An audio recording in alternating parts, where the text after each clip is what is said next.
Podemos? Então vamos lá, pessoal. Voltando à nossa pergunta que deixamos antes da parada.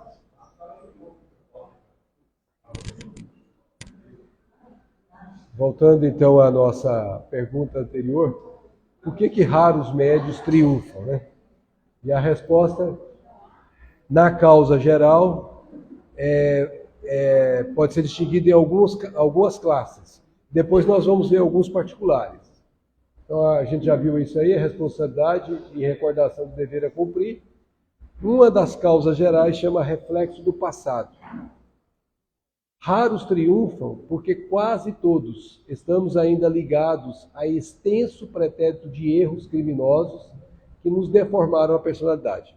O caso daquele presidente que a gente relatou agora há pouco, ele tem um passado que de alguma forma liga a esse assunto com aquela mulher ou algo semelhante.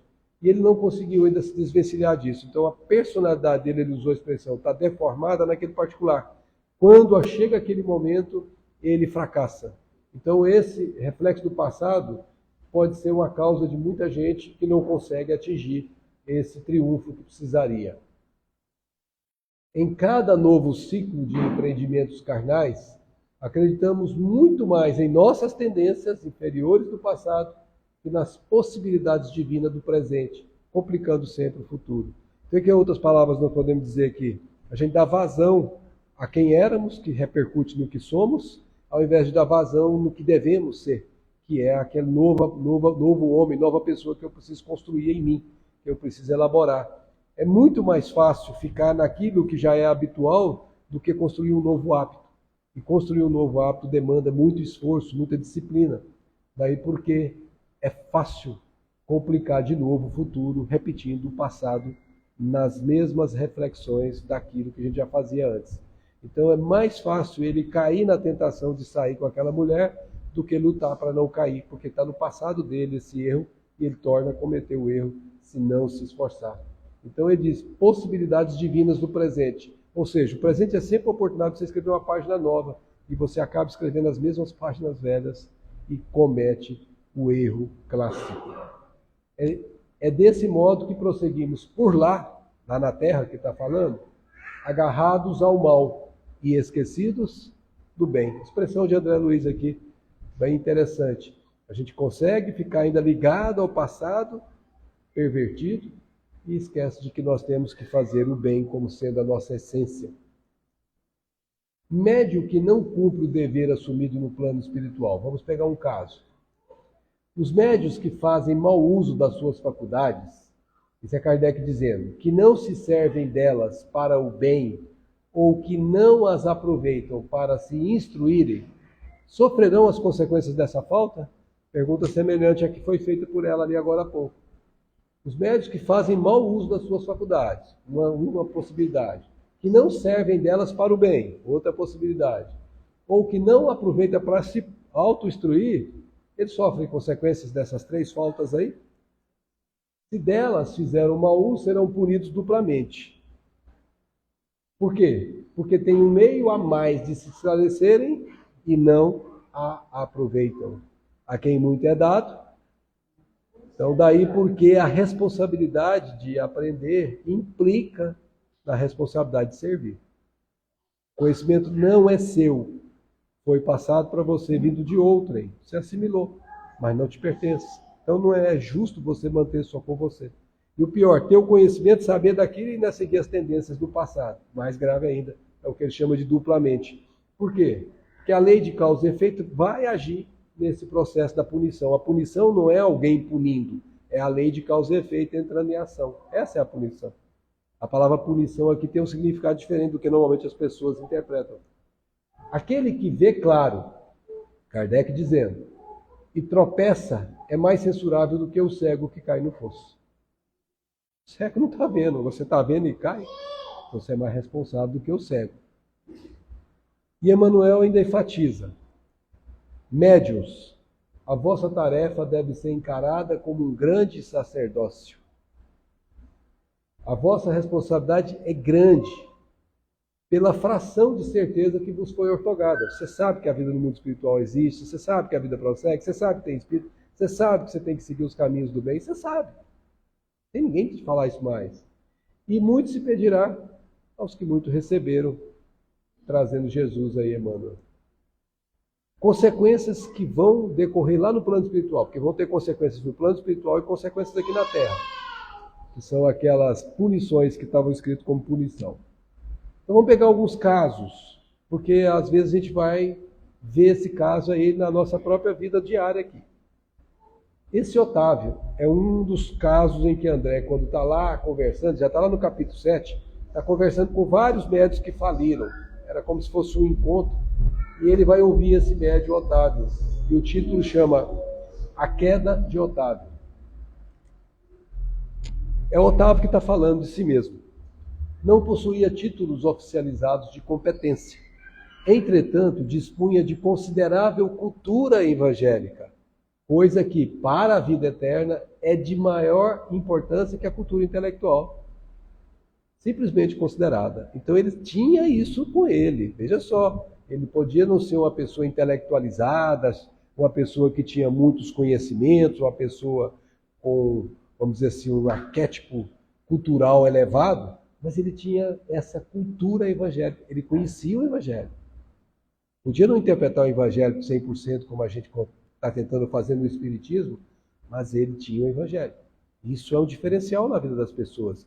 Uma pessoa, por exemplo, que desde pequenino foi ensinado pelos seus pais a conhecer o evangelho, ela tem vantagem competitiva na vida. Vantagem competitiva não para os homens. Para os homens vão dizer assim, esse só sabe aquele negócio de Bíblia, não entende nada de matemática, de física, não vai nem passar no vestibular. Para os homens ele é mal sucedido, mas para o espírito ele é bem sucedido. Por quê? Porque ele vai seguir o código divino que supera esses apelos intelectuais que a gente tem no mundo ainda como sendo aquilo que nós colocamos para os nossos filhos conquistarem. Eles têm que passar, eles têm que se formar, eles têm que ser alguém na vida. Mas será que eles estão sendo alguém na vida do ponto de vista evangélico? Esse é o ponto. E ele tinha isso.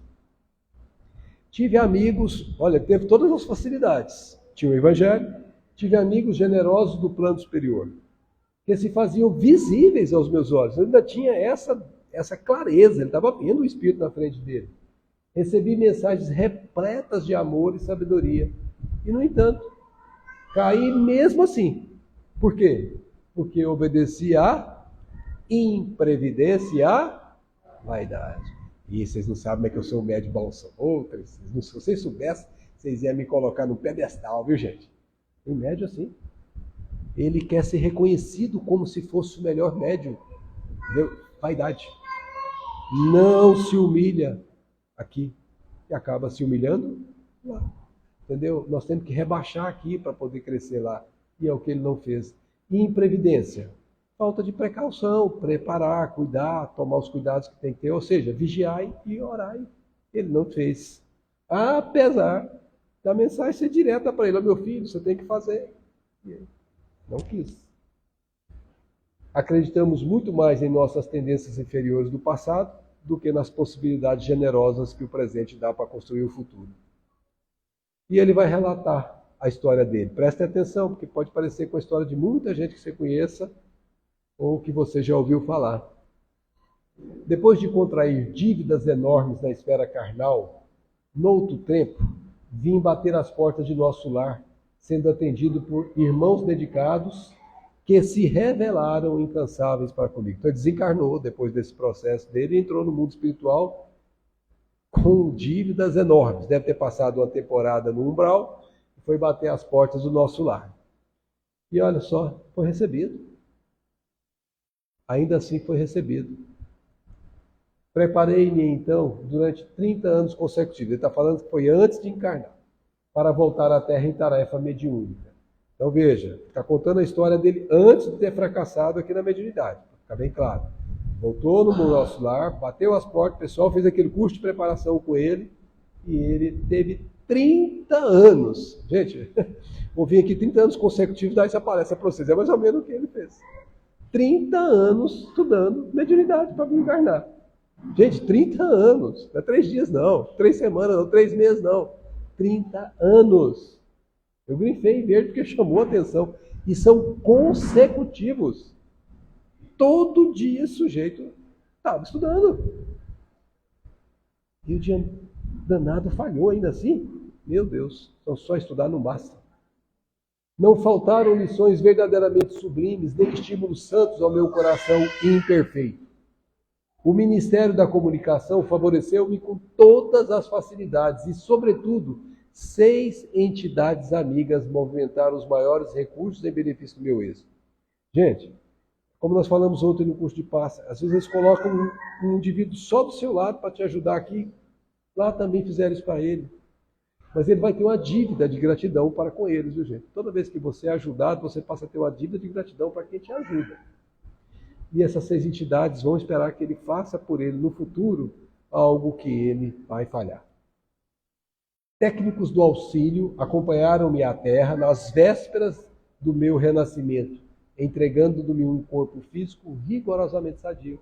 Então você modela o corpo para ele não ter impedimentos para cumprir o seu papel mediúnico. E aí, como é que foi o planejamento reencarnatório dele? Ser-me-ia concedido certo trabalho de relevo na esfera da consolação às criaturas. Então você veja, as coisas não acontecem por acaso. Ele assumiu esse trabalho porque isso já estava planejado, né? Então quando a gente assume uma tarefa que a gente acordou para ela, é porque ela tinha que ser feita. Permaneceria junto das falanges de colaboradores encarregados do Brasil.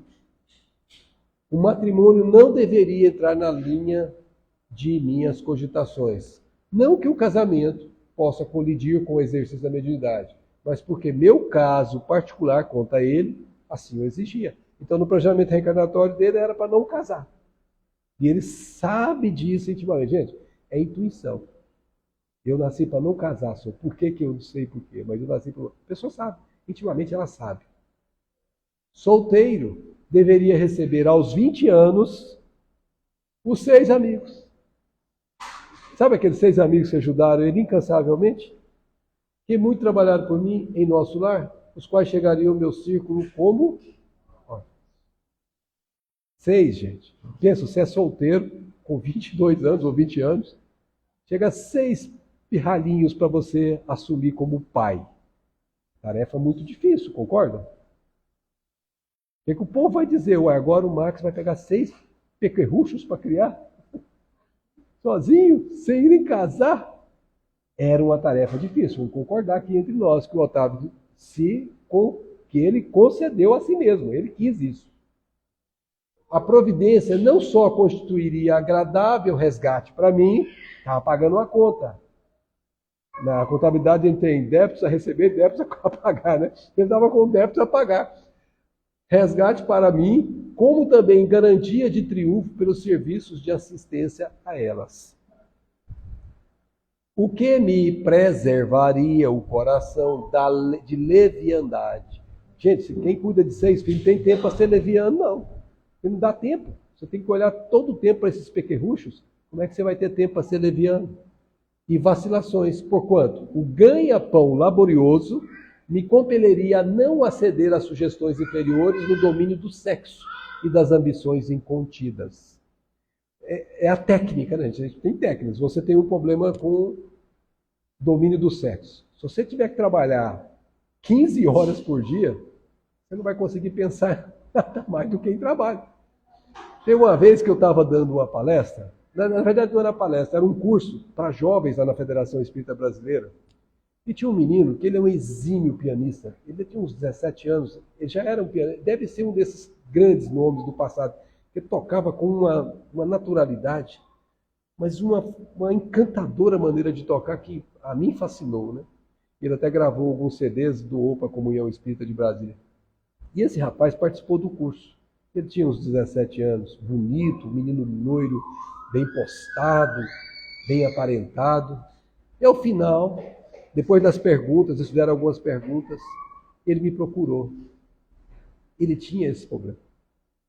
Ele tinha dificuldades. E perguntou para mim, o que eu posso fazer para não cair? Ele tinha entendido a palestra era sobre sexo. E não era palestra, era um curso, aliás. E aí eu falei para ele, você já foi no hospital de crianças com câncer? Cabecinha rapada, 2, 3 anos, 4, 5 anos de idade, você já foi, meu filho? Não. Pois vá. Mas não vá uma vez só. Ponha na sua agenda aí várias vezes fazer visita a eles. Isso foi por intuição que mandaram falar para ele. Que você não terá tempo, olhando aqueles pequerruchos sofrendo, para pensar nessas coisas que você anda pensando. Eu não sei se ele conseguiu vencer, mas a mensagem foi endereçada exatamente para ele que precisava ouvir isso. Em outras palavras, quando você muda o foco da sua vida, você coloca outras atividades, você substitui os interesses, porque as outras atividades impõem em você o tempo que você decorreria naquele outro assunto para decorrer no novo assunto. E isso faz com que você ocupe a sua mente com coisas que são edificantes, e ninguém tem vontade de ter relação sexual vendo uma criança com câncer. Tem estímulo para isso. E isso faz com que ele seja desestimulado naturalmente pela dor do outro que ele está socorrendo. Então há meios de evitar isso? Basta querer. E se ele quis, eu não sei.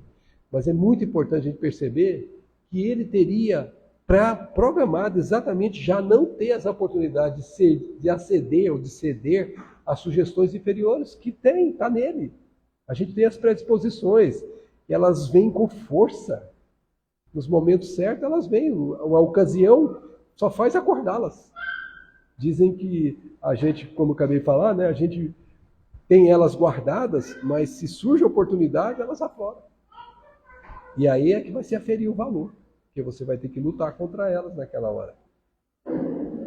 E ele tinha ambições incontidas, difícil de conter, né?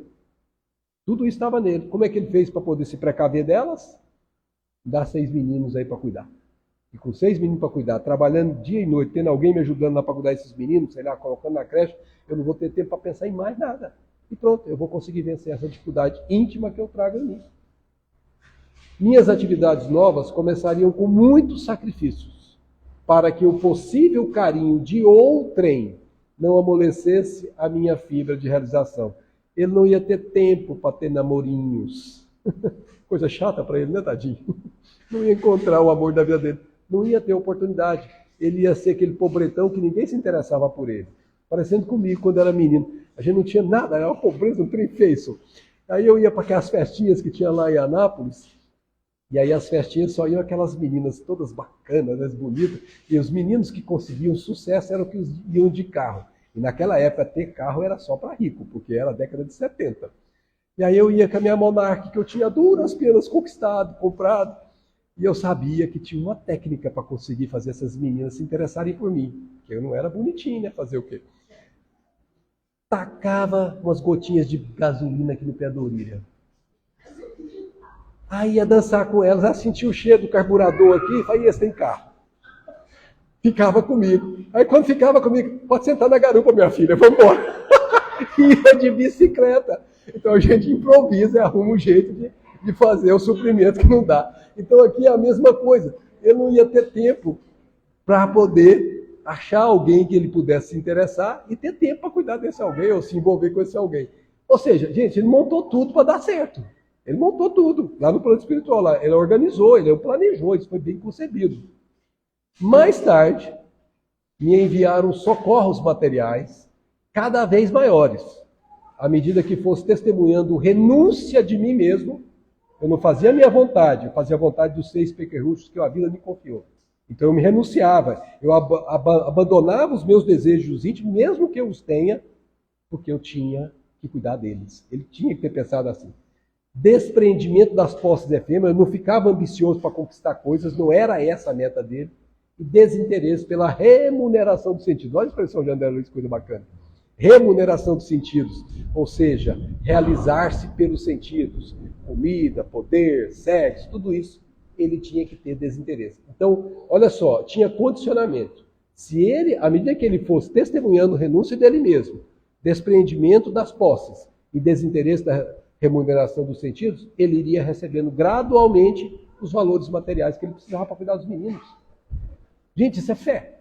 Porque quando você tem certeza que você recebeu aqueles 6 pequenos e não foi uma coisa casual, você sabe que Deus não vai te desguarnecer. Você sabe que tem dificuldade, não estou conseguindo enxergar como que eu vou pagar para poder esses meninos comerem aqui na minha casa. Não sei, mas Deus sabe. E vocês conhecem uma frase muito comum, Deus tudo provê. Se a gente ter a fé. E se ele tivesse feito isso aqui, ele teria recebido tudo do plano espiritual na hora certa. E aí ele volta para a Terra, reencarna com esse planejamento construído, tudo prontinho. Tinha sido preparado 30 anos, tinha feito o plano reencarnatório e veio. Tudo combinado, olha a expressão? Tudo combinado. Gente, tô indo, hein? Me ajuda, hein? Tô descendo. Tudo combinado. Voltei. Não só prometendo fidelidade aos meus instrutores, como também hipotecando a certeza do meu devotamento a 6 entidades amigas, a quem muito devo até agora. Então ele ratificou tudo. E a história de Otávio na Terra, gente? Vocês querem que eu conte? Conta não, gente? Eu vou contar então. Gente, como é que pode? Parece que são 2 pessoas, viu? Parece que são 2 pessoas. Mas ai de mim.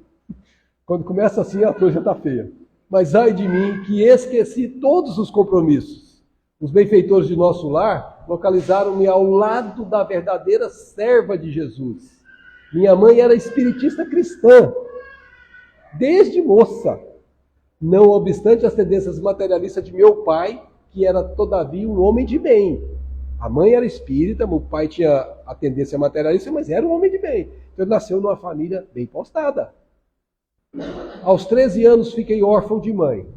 Prova que provavelmente ele deve ter pedido. E aos 15 começaram para mim os primeiros chamados da esfera superior. A mediunidade começou a aflorar. Meu pai contraiu segundas núpcias. E apesar da bondade e cooperação que a madrasta me oferecia, eu me colocava num plano de falsa superioridade a respeito dela. Era uma pessoa boa para ele, e ele era como que desprezava aquela que era substituta da mãe dele. Então, falsa superioridade. Eu vivia revoltado, entre queixas e lamentações descabidas. Pior caminho que alguém pode seguir. Queixar-se e revoltar-se. Meus parentes conduziram-me a um grupo espiritista de excelente orientação evangélica. Então, ele não foi para qualquer casa espírita, foi para uma casa espírita boa. Porque existem casas espíritas que não são boas, que se chamam espíritas, mas se você for olhar, não é espírita. Minha negação em matéria de confiança nos orientadores espirituais e acentuado pendor para a crítica dos atos alheios compeliam-me a desagradável estacionamento. Então, a primitividade daquilo que ele trazia, ou seja, o reflexo do passado, fazia característica do caráter dele. Ele era típico crítico, aquela pessoa que gosta de criticar tudo. Ah, gente, porque vocês não colocam essa cadeira tá, mas tá jogando. Ah, gente, tem dó, né? Tem umas pessoas que são desse jeito. Tudo que você faz não tá bom, ela critica. Está na natureza dela. É o reflexo do passado dela. E faltava confiança nas pessoas que estavam com ele.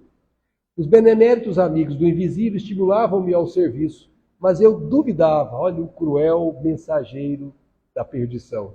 Eu duvidava deles com a minha vaidade doentia. Vaidade doentia.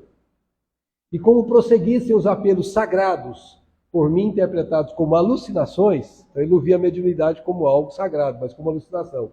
Procurei médicos, um médico, olha o problema de procurar um médico. Procurei um médico que me aconselhou experiências sexuais. Cara, como é que pode um negócio desse?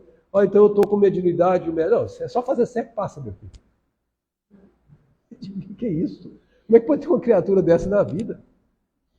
E o coitado já tem tendência. Encontra o outro, fala, pronto. Agora achou o caminho da perdição prontinho para ele conseguir. E foi o que ele fez. Completaram então 19 anos e entreguei-me desenfreadamente ao abuso das faculdades sexuais. Diga com quem tu andas, inclusive com médicos, viu, gente? Que alguns materialistas com ideias que são completamente contrárias ao bom senso da vida, quando você não tem as bases, fala coisa para você que se você não estiver preparado como o menino que ele era, você assimila. Por isso que eu falo que a fundamentação na base ajuda você a discernir o que você ouve dos outros, mesmo quando são especialistas que você precisa consultar. Porque muitas vezes as coisas que eles falam não condizem com a sã doutrina de Jesus. Desejava conciliar a força, o prazer delituoso e o dever espiritual. Então ele queria levar aquela vida desregrada sexualmente e ao mesmo tempo trabalhar no centro espírita como se estivesse tudo bem. Alheando-me cada vez mais dos ensinos evangélicos. Eu fugia de Jesus. Tinha pouco mais de 20 anos quando meu pai foi arrebatado pela morte. Perdeu agora o pai, órfão de pai e mãe. Ficavam na orfandade 6 crianças que eram filhas do casamento 2. Porquanto minha madrasta, ao se consociar, do casamento 2, não, do casamento dela, com meu genitor, lhe trouxera para a tutela 3 pequeninos. Então 3 delas e mais 3 dela com ele. 6 crianças ficaram com ele. O pai morreu, ele e a madrasta ficaram. Qual que é o bom senso? Naquela época, gente, nós falamos de 1944. Portanto, esse caso se passou antes disso, porque o livro foi escrito em 44. Mulher não era como hoje, gente. Mulher tinha dificuldade para poder sustentar uma família, dependia desses cabeçudos chamados homem para poder sobreviver. Às vezes elas se humilhavam para poder ter os recursos para cuidar dos filhos. As mulheres mais novas não têm nem noção disso, mas era assim. Como é que essa mãe desses filhos, que era uma boa madrasta para ele, ia cuidar dos 6 filhos? 3 irmãos consanguíneos dele e 3 não consanguíneos. Como? Naquele tempo difícil. Aí, em vão, implorou-me. Quem? Ela. Implorou-me socorro à pobre viúva. Nunca, olha que coisa grave, nunca me dignei a aceitar os encargos redentores que me estavam destinados. Por que é destino? Porque ele programou, ele tinha que ter assumido, era o destino dele. Ele tinha que ter assumido. Após 2 anos de segunda viuvez, minha desventurada madrasta foi recolhida a um lepro. Não, agora os meninos estão com quem, gente? A mulher tinha hanseníase, foi levada, naquela época, o leprosário tirava as pessoas da sociedade e colocava no tal do leprosário. Gravíssimo. Afastei-me então dos pequenos órfãos, tomado de horror, como se eles também tivessem com hanseníase, porque a mãe tinha. Olha quanto de conjunturas leva você a decisões se você não tiver aquela certeza íntima que aquilo é sua responsabilidade. Você acaba cedendo, eu vou pegar hanseníase também, quero ficar perto desses meninos, não. Olha, tipo de concepção que leva uma pessoa. Abandonei-os definitivamente, sem refletir, que lançava meus credores generosos de nosso lar a destino incerto. Sabia para onde eles iam. Em seguida, dando largas à ociosidade, cometi uma ação menos digna e eu fui obrigado a casar-me pela violência. Provavelmente engravidou a moça, e naquela época, quando você engravidava a moça, se era um pai severo, você casava, ou os pais matavam você. Era mais ou menos assim que funcionava. Hoje a coisa não é mais assim, viu, gente? Tranquilo. Mesmo assim, porém, persistiam os chamados do invisível. Não abandonaram ele, mesmo quando ele abandonou as crianças, mesmo quando ele abandonou a sua condição, revelando-me a inesgotável misericórdia do Altíssimo. Nunca nos abandonam, eles ficam tentando com a gente até o último instante. Mas a questão é, o amparo do invisível, até quando? Até quando eles vão ficar conosco, mesmo que a gente faça as loucuras que a gente está fazendo? Os espíritos superiores procuraram influenciá-las, mas quando essas pessoas consentem em ser arrastadas para o mau caminho, eles só deixam ele. O que fizeram com ele? Não, esse não tem jeito, ele não quer. Não quer. Ele vai ter que aprender pela bendita dor que vai acordá-lo para a realidade. Vai aprender sozinho, sofrendo. Não ouviu os conselhos. Então a queda de Otávio é inevitável. A esposa a que me ligara tão somente por apetites inconfessáveis era criatura muito inferior à minha condição espiritual. Casou com um espírito inferior, gente. E atraiu uma entidade monstruosa em ligação com ela para tomar o papel de meu filho. Olha onde ele foi se envolver. Isso não estava no planejamento reencarnatório. Ele se juntou com um espírito trevoso. Essa mulher, vestida num corpo de uma mulher bonita, que provavelmente atraiu ele, era um espírito trevoso. E atraiu para ele um espírito monstruoso que vai nascer como filho dele. Tudo isso, débitos agravados para ele. Releguei à rua 6 carinhosas crianças, cuja convivência concorreria decisivamente para a minha segurança moral, mas a companheira e o filho, ao que me pareceu, incumbiram-se da vingança. Então ele estava autocriticando-se, né? Se eu tivesse ficado com as 6 crianças, não teria recebido essas 2 almas muito complicadas. E ele retorna ao plano espiritual. Atormentaram-me ambos até o fim da existência, quando para aqui regressei, mal tendo completado 40 anos, roído pela sífilis, doença contagiosa, uma doença venérea, pelo álcool e pelos desgostos. sem nada haver feito para meu futuro eterno, sem construir coisa alguma no terreno do bem. Otávio enxuga os olhos úmidos e conclui: como vê, realizei os meus condenáveis desejos, menos os desejos de Deus. Seja feita a vossa vontade, assim na terra. O que ele fez? A dele. Foi por isso que fali, agravando débitos. Ao invés de melhorar, ele piorou. Volta com mais conta a pagar. Não sou um criminoso para o mundo. As pessoas que me veem não me veem como um criminoso. Mas sou um falido para Deus e para nosso lar. Veja, o que é o sucesso do mundo e o sucesso espiritual. O que o mundo aprova, o mundo espiritual pode não aprovar. Além desse caso emblemático, tem a venda da mediunidade também, que algumas pessoas têm feito. Recordações de existências anteriores. Então aqui nós temos aqui um convite para vocês. Esse é o desastre de Acelino. Vocês podem ir lá no capítulo 8 dar uma lidinha lá. Vocês vão ver a história dele, que a gente não trouxe, obviamente, por falta de tempo. Temos o caso de Joel, que é recordações de existências anteriores, que também complica a vida dele.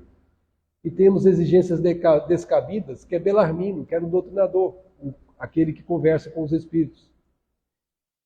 E temos o espiritismo prático e o negacionismo, que foi a palavra de Monteiro, no capítulo 8 também. E ainda tem mais outros casos, outros 4 casos diferentes. Por isso que eu acho que todo médium precisa estudar esses capítulos. Porque vai ver a história de outro, para não repetir com você, para não repetir com alguém que você conheça, ouvindo as impressões, como ele chama esse capítulo 9. Vale a pena se debruçar na leitura desses capítulos. Então, nós tínhamos a pausa, nós antecipamos, e agora nós abrimos para as perguntas. E ficamos aqui à disposição vossa.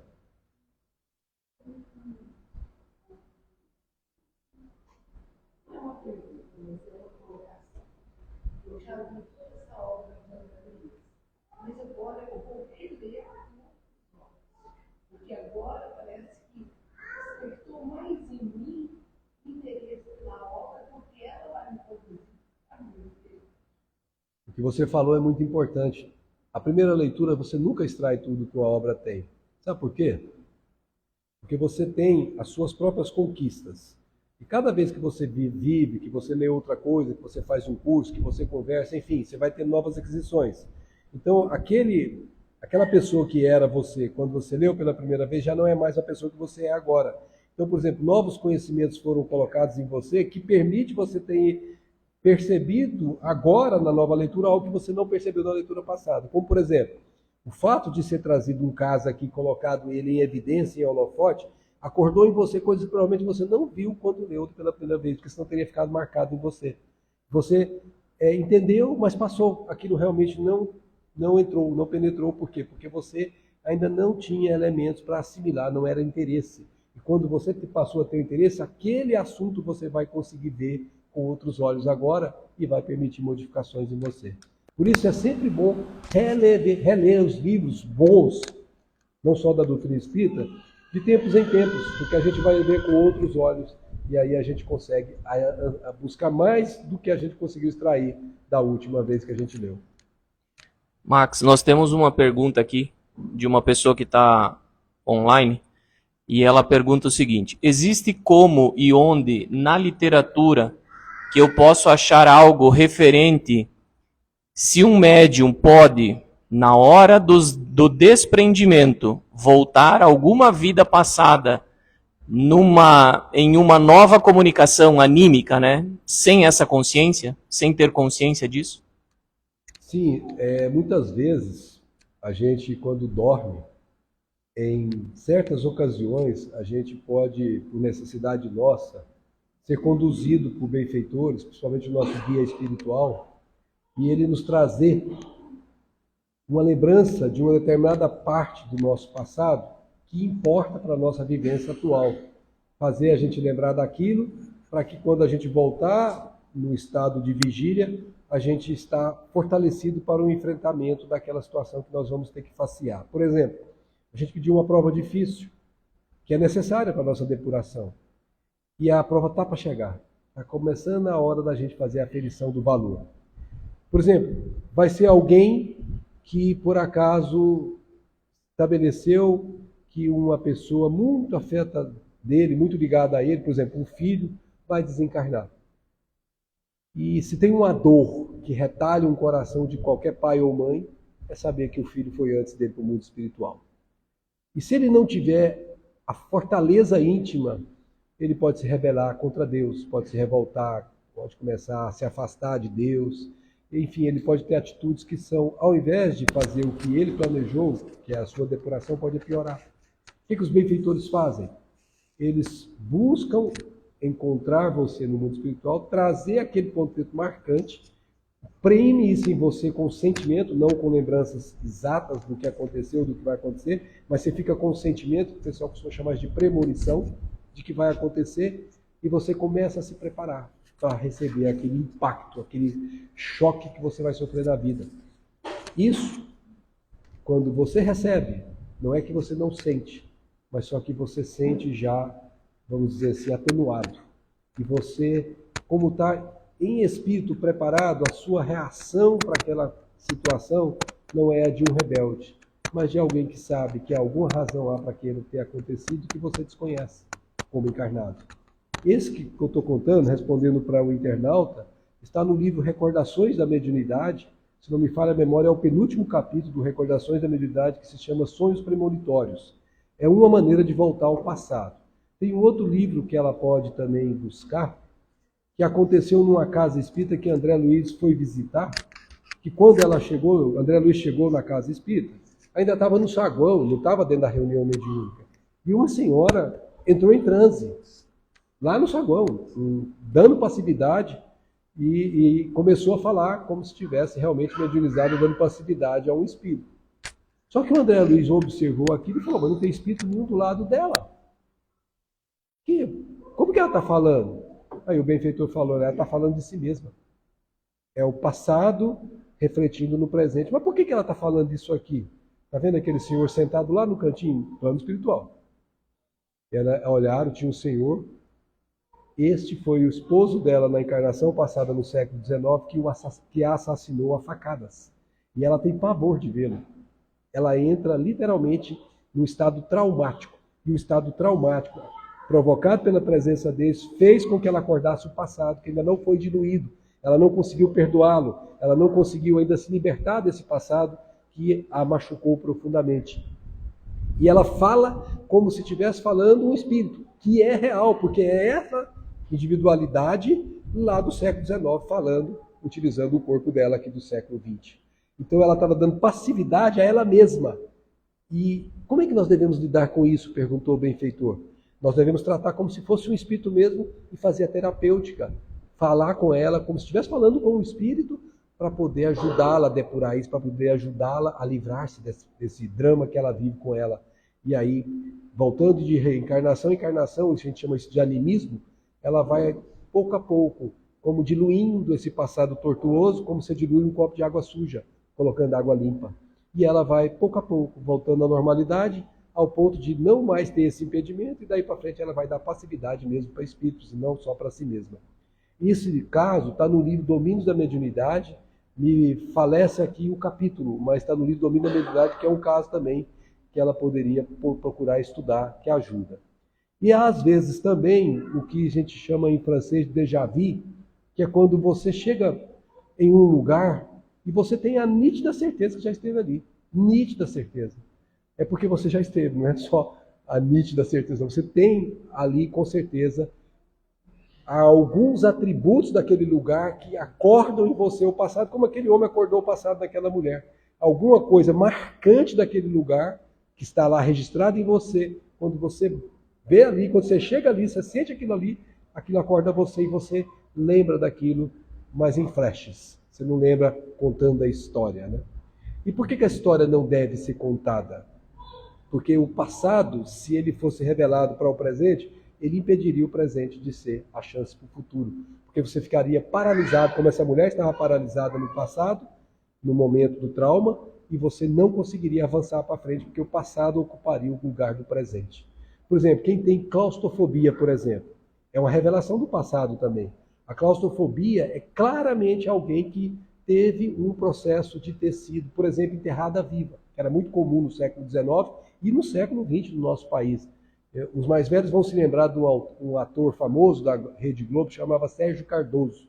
Sérgio Cardoso tinha o problema da catalepsia e a família não sabia, mas o médico sabia. E o médico tinha viajado para a Europa e ele teve problema e o pessoal interpretou como se ele tivesse morrido. E o enterraram vivo, só que ele estava com aparência de morto. Quando o médico chegou, ele ficou desesperado, porque ele achava que a família sabia e mandou exumar o corpo. Ele estava virado de cabeça para baixo, todo arranhado, porque tinha despertado dentro do caixão, sem ar, sem como sair. E esse é um caso de revelação. O que aconteceu? Se esse Sérgio Cardoso, lá no plano espiritual, não trabalhar essa diluição desse trauma, porque ele criou um trauma, gente, isso é um trauma, que fica marcado no perispírito. Se ele não diluir isso lá, e ele encarnar com isso aqui ainda como essa mulher, se ele entrar num elevador fechado, ele começa a gritar, ele desespera.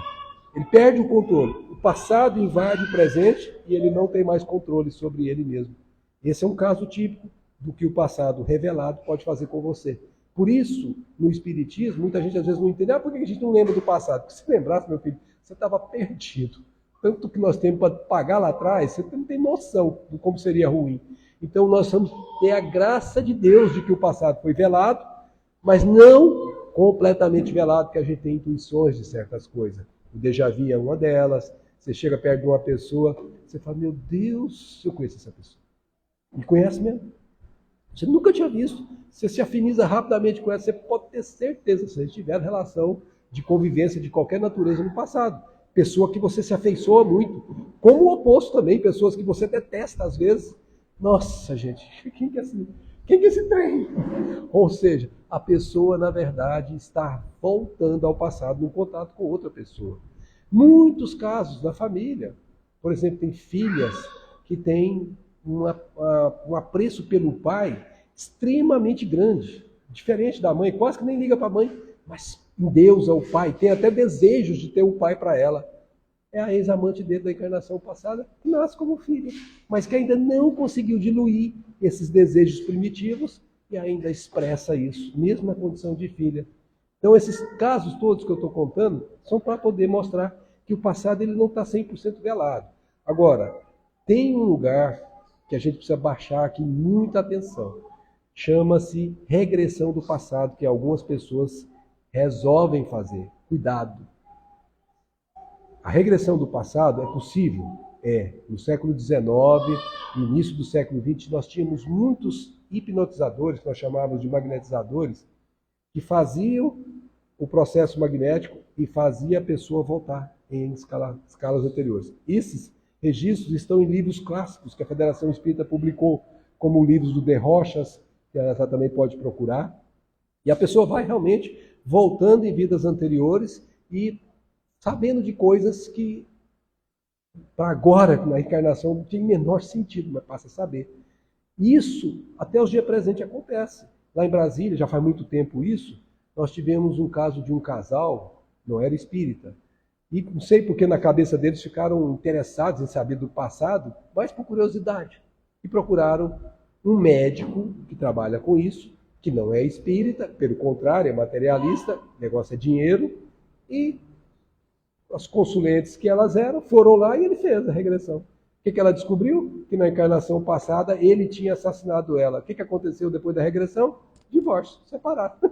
Estavam 15 anos super bem. Quando ela descobriu que ele matou ela, o que ela fez? Eu dormi com esse homem na minha cama, você está doido. Ou seja, se você faz uma loucura dessa, você perdeu a oportunidade do resgate, convivendo com ele, e ele ela aprendendo a perdoar e ele aprendendo a fazer o oposto do que ele tinha feito com ela, amando ao invés de matando. Né? Afastou, perdeu, vai ter que voltar de novo em outra encarnação. Para quê? Por causa de uma curiosidade. Agora, isso não exime o que nós chamamos de TVP, Terapias de Vidas Passadas. Isso sim, faz sentido. O nosso querido Alberto Almeida, um palestrante que vocês conhecem, ele é um terapeuta nesse sentido. E ele conta que várias clientes dele foram libertadas desse passado tortuoso fazendo a terapia. Como é que ele faz? Ele vai voltando a pessoa até encontrar onde está o trauma. E aonde está o trauma, ele conversa com a pessoa como se a pessoa estivesse viva naquela época. Enfim, ele vai fazendo a depuração, a limpeza daquela sujeira, entre aspas, daquele personagem, daquele século que ele viveu. E vai fazendo isso em várias sessões. Volta sempre naquele momento e conversa com o personagem. E vai ajudando o personagem a perdoar, vai ajudando o personagem a compreender.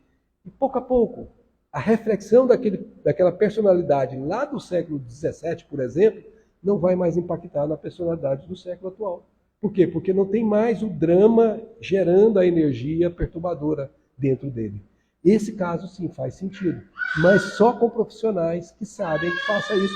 E, particularmente, eu recomendo que sejam espíritas, porque sabem o que fazem. Porque é muito perigoso mexer onde foi velado por Deus. Se foi velado por Deus, não é por acaso. Se você não tem acesso ao seu passado, dê-se por feliz. Porque muitas vezes, se você tivesse, você não conseguiria conviver nem com você mesmo. Quanto mais com aqueles que você está do seu lado. Eu, por exemplo, se eu contasse meu passado para vocês aqui, vocês não me chamariam nunca mais aqui. Porque deve ser feio pra caramba, eu imagino. Ah, certo? Brincadeiras à parte. Mas a gente não tem que ter acesso a isso, não. Se isso acontecer espontaneamente, é porque há uma razão para isso. Interprete à luz do Evangelho. Leia o que você está recebendo, fazendo o que isso quer dizer para mim. O que isso está precisando, o que eu estou precisando mudar por causa dessa revelação. Aí faz sentido. Mas espontâneo, você não provocou. Aí, esse passado é bem-vindo.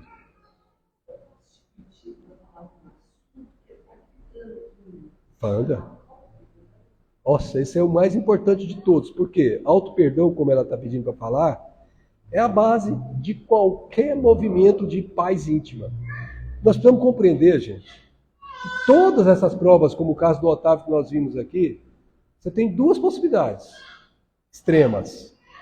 Conseguir 100% de acerto, conseguir 0% de acerto. E entre as duas, você tem várias possibilidades de conseguir parte do acerto.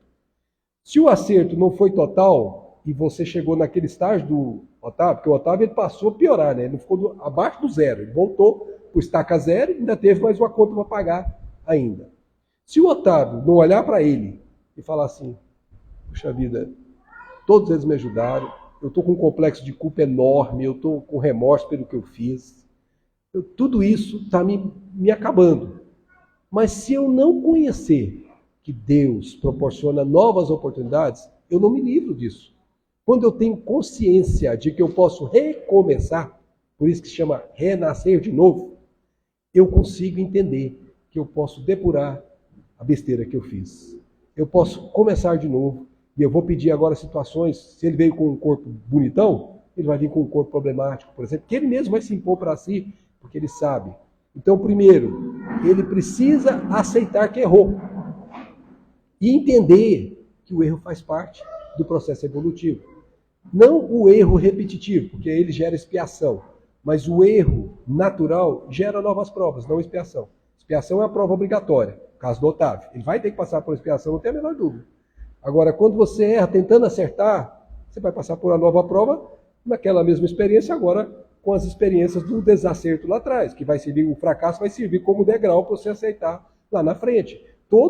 Você sempre aprende com isso, então o erro faz parte.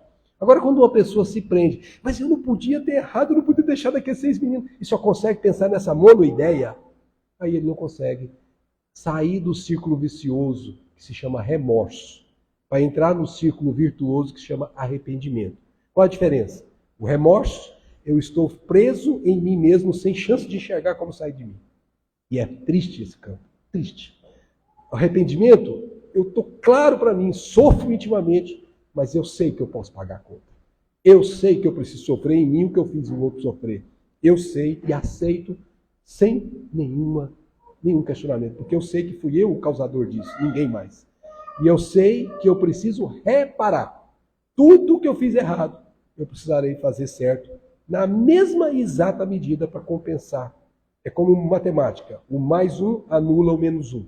Então, se eu fiz 6 filhos que eu não cuidei, eu vou pegar outros 6 filhos, ou situações semelhantes, que eu vou cuidar muito bem, para poder compensar os desvios e zerar aquela conta do início. E se eu tiver forças, eu posso pedir algo mais para conseguir avançar ainda mais. Mas para isso eu preciso ter essa consciência. Eu tenho que me arrepender, saber que eu também posso errar, que eu sou filho de Deus, que não sou pior ou melhor do que ninguém, que eu também sou passível de erro, como eu, Existem inúmeros casos, como a gente vai ver na literatura espírita, que erram. Então, não é que eu estou fazendo apologia do erro, eu devo errar. Não, é que eu não dei conta, eu fracassei. Mas eu não posso me enrolar só nesse comentário e achar que aí então eu não posso fazer mais nada a partir daí. Aí eu estaria perdido. E aí quando eu faço isso, quando eu tomo consciência de que eu posso reparar, nasce uma virtude dentro de mim que chama esperança. A esperança de que eu vou sair desse complexo de culpa que eu carrego em mim, que me tira a paz, para poder entrar no campo em que eu esteja em paz comigo mesmo. Isso é o auto-perdão. Eu não tenho excessos de melhor para mim ou pior para o outro, não. É o necessário para eu dar conta de cumprir a minha parte. Aí sim, eu consigo, fazendo isso por mim, fazer por outro que fez em mim o mal. Porque eu sei que o que ele fez em mim eu também poderia ter feito por alguém, porque eu já passei por isso. Então, as experiências dolorosas, elas são instrutores maravilhosos para o espírito. Porque uma vez que você passou por aquela experiência dolorosa, o outro que está passando, você sabe o quanto é doloroso passar o que ele está passando, e isso faz com que você entre em ressonância com ele. Você sente o que ele está sentindo, porque você já sentiu isso antes. E aí, ao invés de julgar, criticar, você ajuda, ampara, apoia, auxilia. Ok? Temos aqui e lá. Levantaram ao mesmo tempo. Como é que eu faço? As damas first, né? Mulheres primeiro. Vamos lá.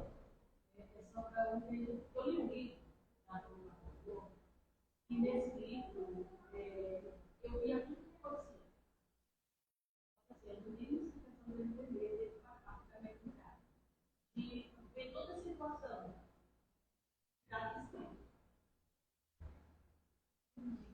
O que você me diz? Que você é médium vidente. Você consegue extrair das palavras a ambiência que aquelas palavras estão construindo. A sua imaginação, entre aspas, ela é superior. Vamos pegar um caso para você entender isso. Dona Ivane do Amaral Pereira. Ela foi escrever um livro de Leon Tolstói. E a história se passa na Rússia. Para ela escrever o livro, o Charles, que era o benfeitor dela, levou-a à Rússia, reviveu o passado dela na Rússia, passou tudo que o Leon Tolstói ia contar. Eu não lembro se foi o Leon Tolstói ou se foi outro que iria escrever por ela. E aí ela vivenciou tudo aquilo de novo, e quando o escritor, eu acho que era Leon Tolstói, mas não tenho certeza, ele começava a escrever, tudo que ele estava escrevendo, ela estava visualizando. E aí ela conseguia fazer com precisão o que estava sendo redigido em palavras. Porque tudo aquilo era como se ela mesma tivesse vivido exatamente aquilo. Porque ela foi levada à ambiência e passou um tempo lá se preparando para isso. Talvez, nesse livro em particular, não sei se acontece com todos, nesse livro em particular, você possa ter, de alguma forma, durante o sono, alguém ter te levado nessa história, porque essa história pode ter alguma ligação com alguma história sua própria.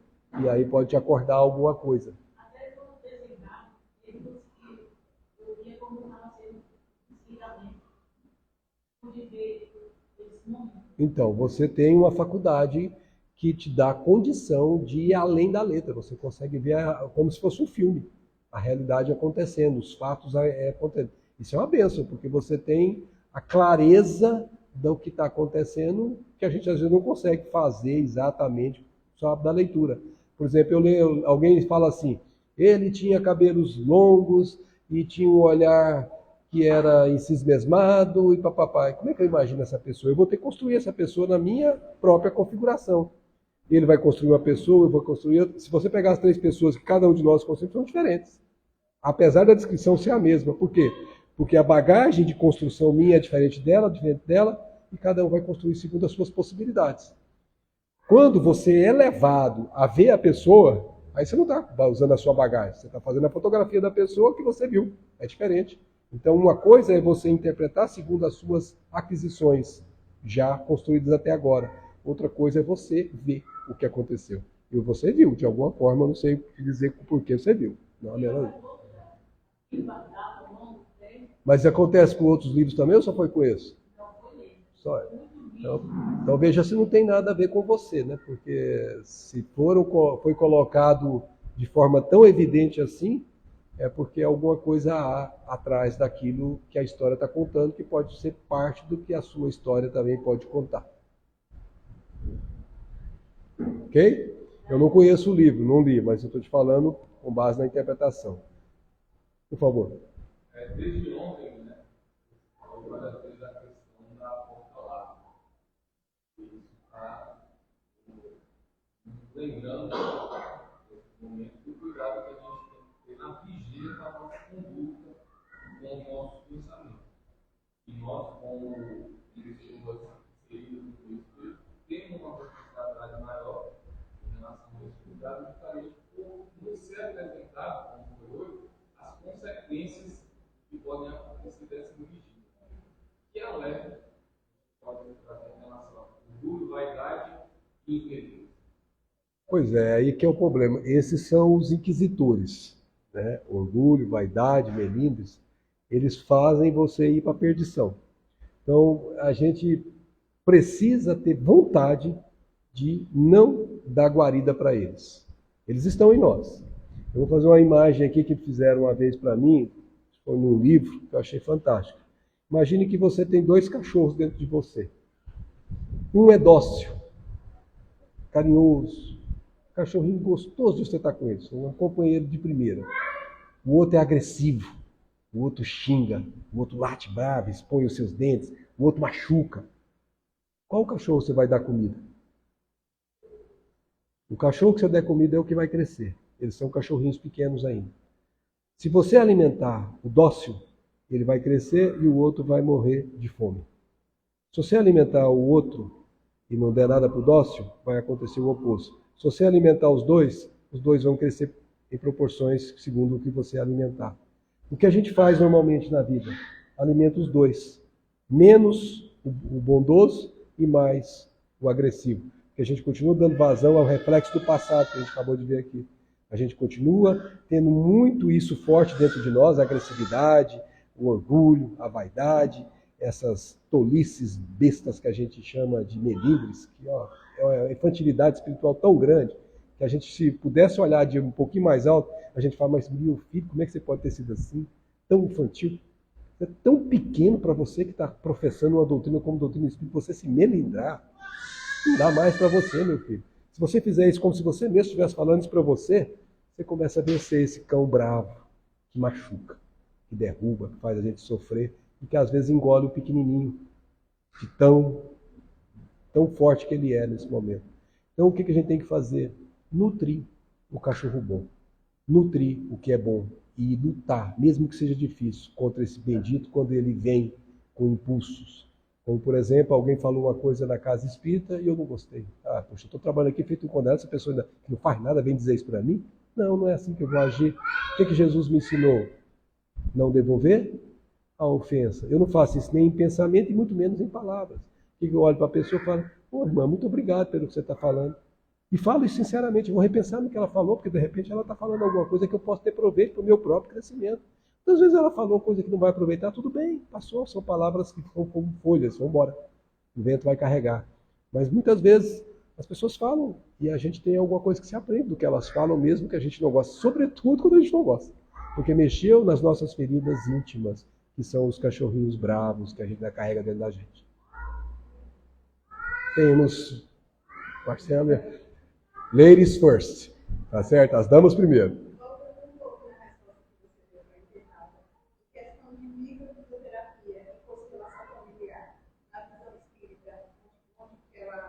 Olha, qualquer terapia que te leve a ser melhor é boa. A doutrina espírita não tem que dizer para você o que você tem que fazer. A doutrina espírita diz para você o que te convém fazer. Fazer ou não fazer, corre por sua conta. A doutrina espírita é aquele que eu contei da menina lá do congresso, quando ela falou que parecia... O que é o espiritismo para você? O espiritismo é um quarto escuro, né? E quando esse quarto escuro acendeu a luz, foi o espiritismo que entrou e me mostrou a bagunça que está lá dentro. Agora, arrumar corre por minha conta. Então, se você encontrou na constelação familiar uma maneira de arrumar a bagunça, siga com ela, desde que ela siga os princípios de Jesus. Se ela siga os princípios de Jesus, está bem. Veja só, quando eu comecei no espiritismo, eu me lembro como se fosse hoje. Meu benfeitor está aqui do meu lado me dizendo isso. Ele falou para si, meu filho, não importa a fé que você vai professar, importa o bem que você vai fazer. Mas se você puder professar o Espiritismo, será melhor para você. Você terá mais nitidez sobre o bem que você faz. E deixa esse dia, minha filha, nunca mais deixei de professar o Espiritismo. E todos os meus movimentos na vida eu tento ver, está de acordo com Jesus? Nem sempre eu dou conta, mas todos eu tento fazer, todos. Desvio, volto, corrijo. Desvio, volto, corrijo. Assim, a gente vai melhorando pouco a pouco. Não estou dizendo que eu melhorei ainda, mas tem muito ainda para melhorar, mas todo o caminho. Isso é que eu sinto, que eu posso dizer com segurança.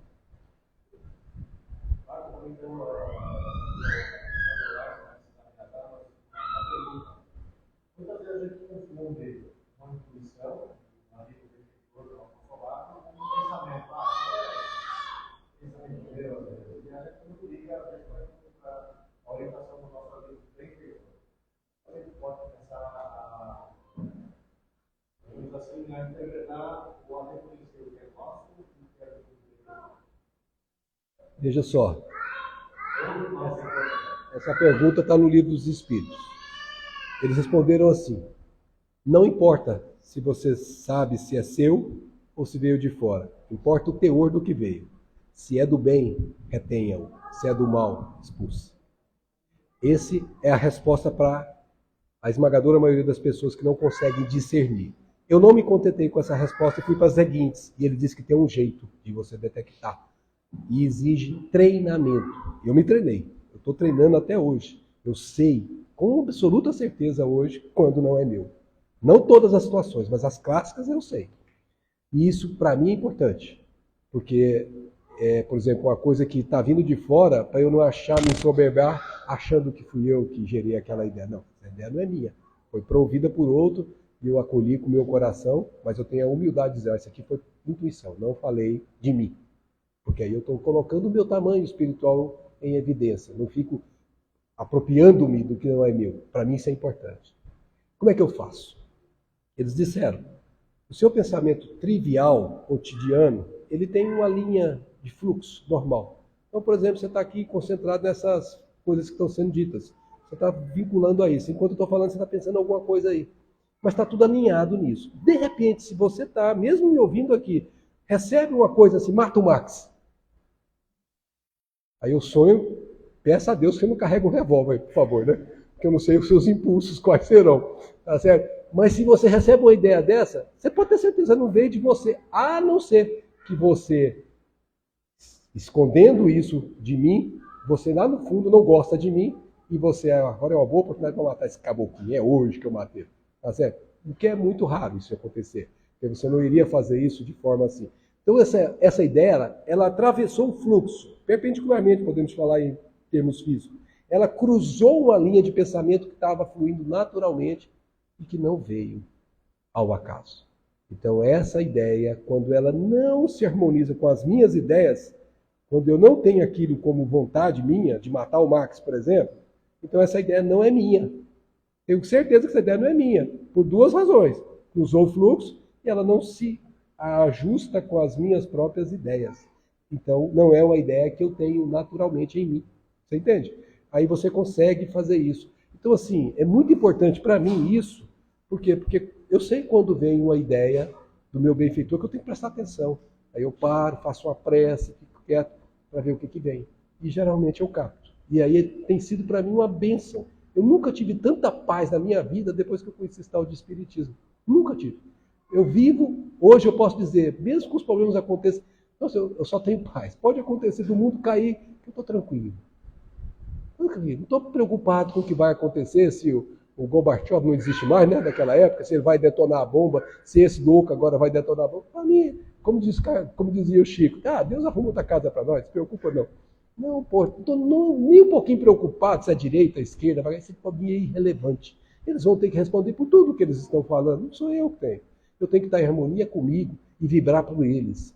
Olha, meus irmãos, ajuda esses irmãos que estão no comando do país a terem orientações superiores. É isso. Aí você consegue, com essas ideias, ajudar você mesmo e ajudar os outros, porque você endereça pensamentos enobrecedores àquelas situações que são constrangedoras, ao invés de se envolver com elas e se enredar nelas e participar delas, que é mais grave.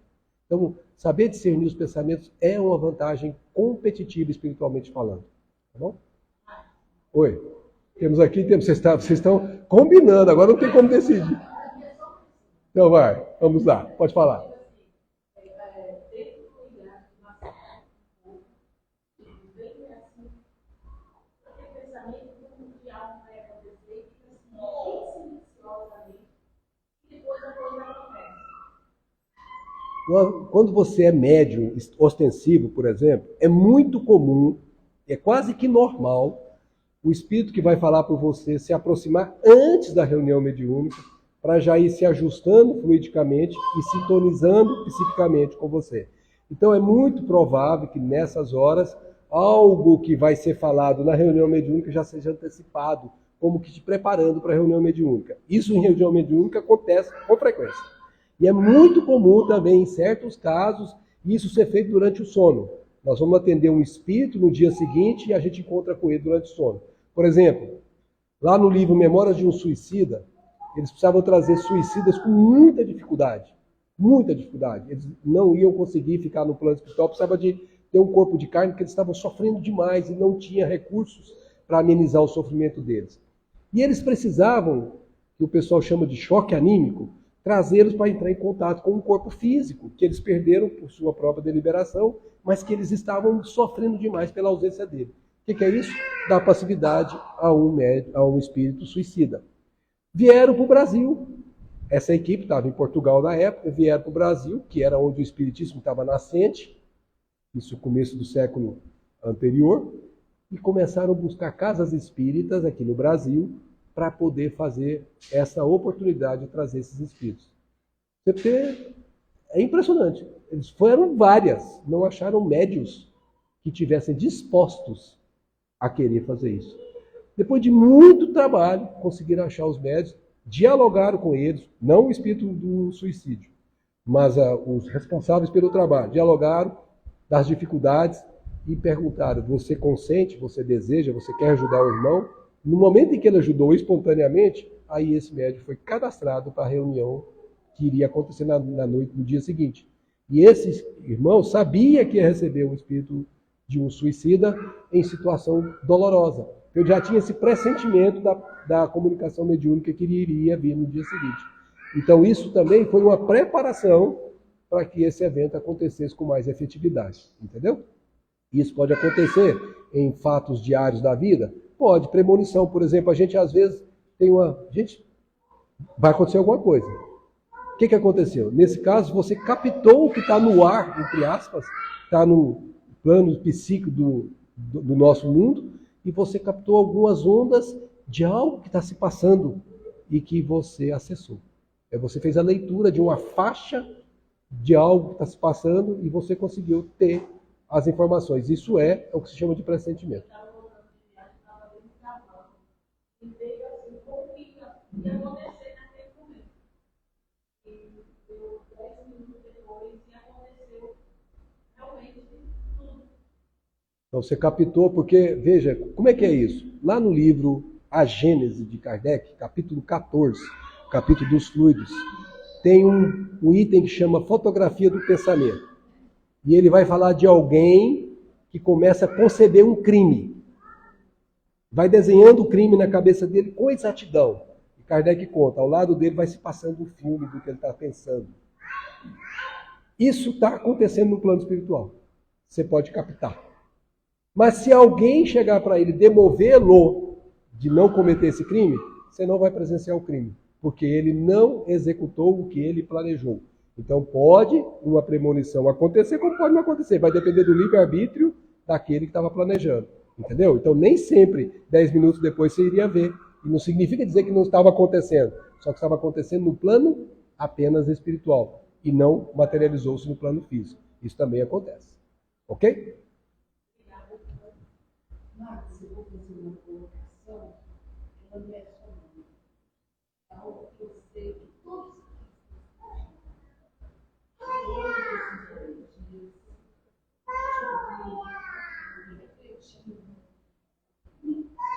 de boa vontade, com o coração aberto, a partir de agora, todos nós seremos essa vida sua nos trouxe, nos deu caminho, nos deu assim, caminho para nós. diferente. Nós te agradecemos, mas do fundo do coração de todos nós, eu sei que todos estamos sentindo, todos percebem dentro de si que a partir de agora nós temos uma disposição diferente de seguir a vida. Agora, eu vou pedir o seguinte, que não fique só nessa vontade, mas que ela seja uma boa vontade, porque a partir de agora, nosso caminho pode ser diferente.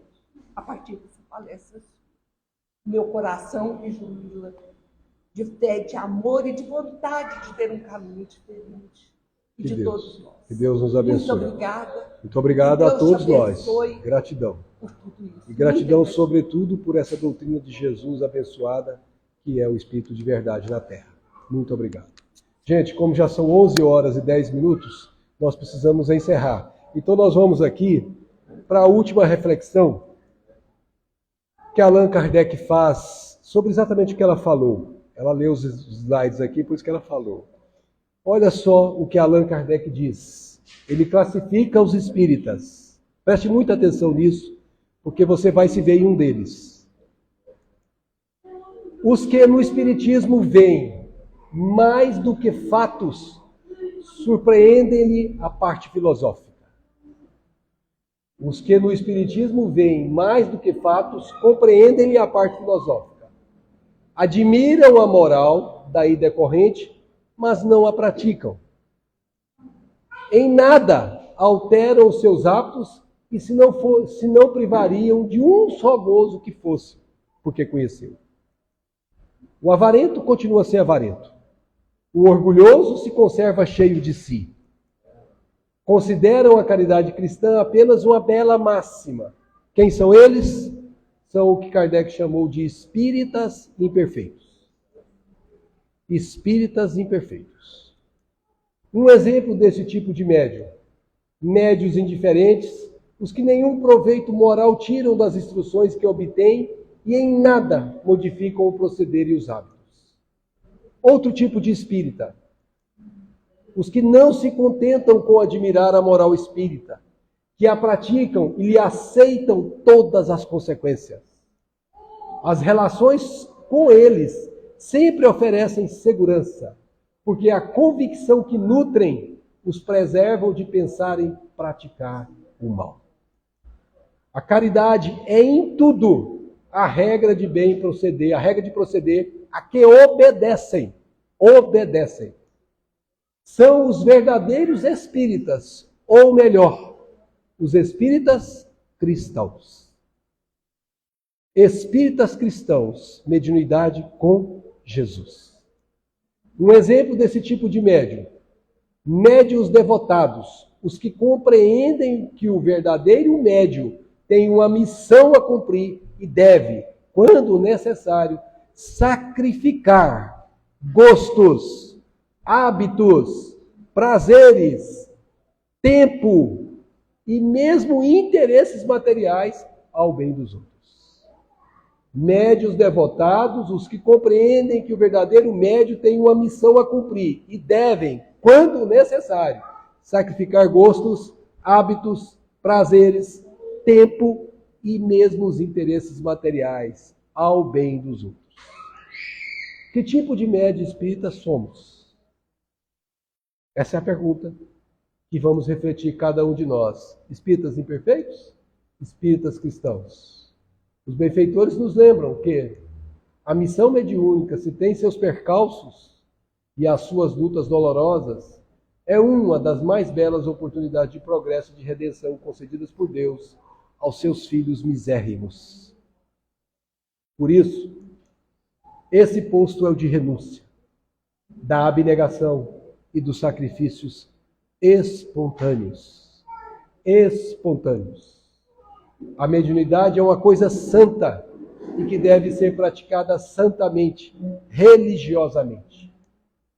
Qual é a ética do espírita? Qual é a ética do médium espírita? Qual é a ética do espírita cristão? Refletir a moral do Cristo. Então, Emmanuel nos lembra que a primeira necessidade do médium é evangelizar-se a si mesmo Ah, eu sou evangelizador de adultos, de crianças. E você? Evangelizou-se também? Pergunte-se.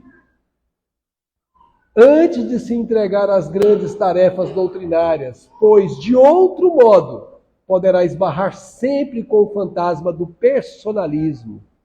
Aquele personalismo que caracteriza pelo orgulho, pela vaidade, por aqueles desejos incontidos, em detrimento da sua missão. Lembra dele? E ele te convida, ele me convida, ele nos convida. Aprendei de mim, que sou manso e humilde de coração. Muita paz a todas. Muito obrigado.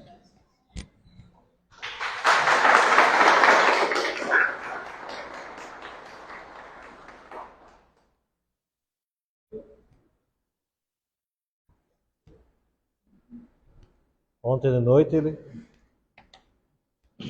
noite ele nos presenteou com uma belíssima palestra. Ficou um tema muito forte para a gente refletir em nossas casas, em nossa vida. E hoje, com essa mensagem sobre a mediunidade com Jesus, mais ainda, nós que temos a oportunidade de trabalharmos num centro espírita, reconhecermos e agradecermos por essa oportunidade. Não somos trabalhadores do centro espírita, mas sim trabalhadores de Jesus, né? Quando a gente pensa nesse sentido, nosso coração se eleva ainda mais e agradece ainda mais. É muito melhor trabalhar para Jesus, né? Ficamos com essa belíssima reflexão no dia de hoje, que possamos levar para as nossas vidas esse aprendizado.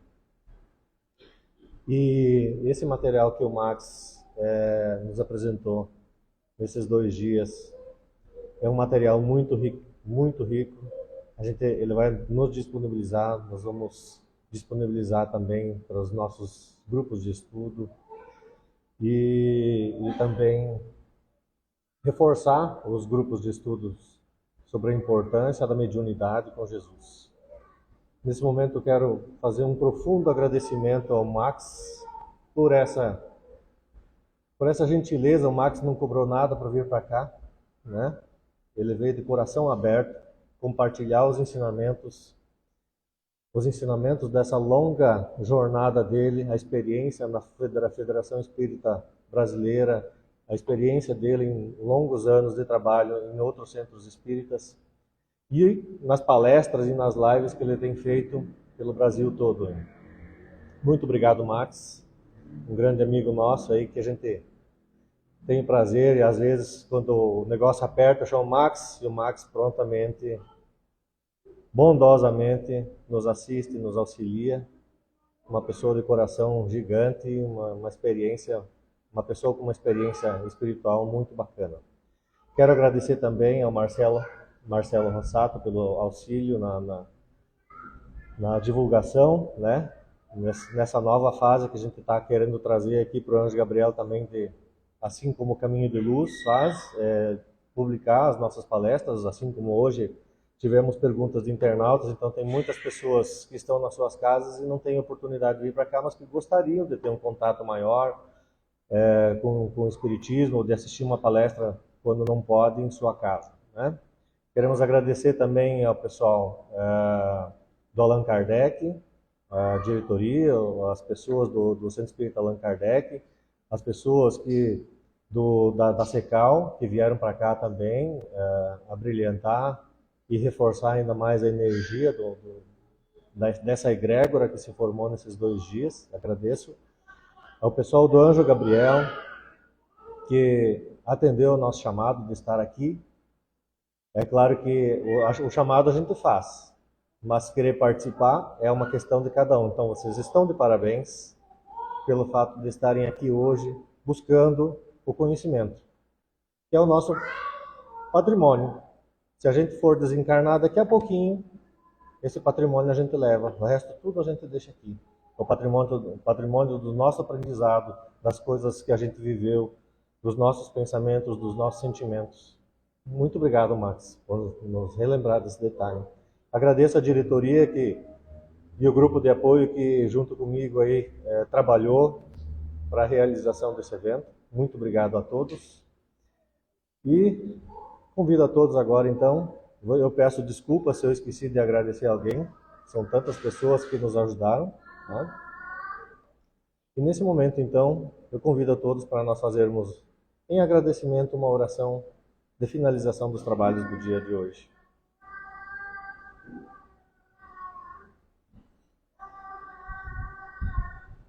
De coração grato,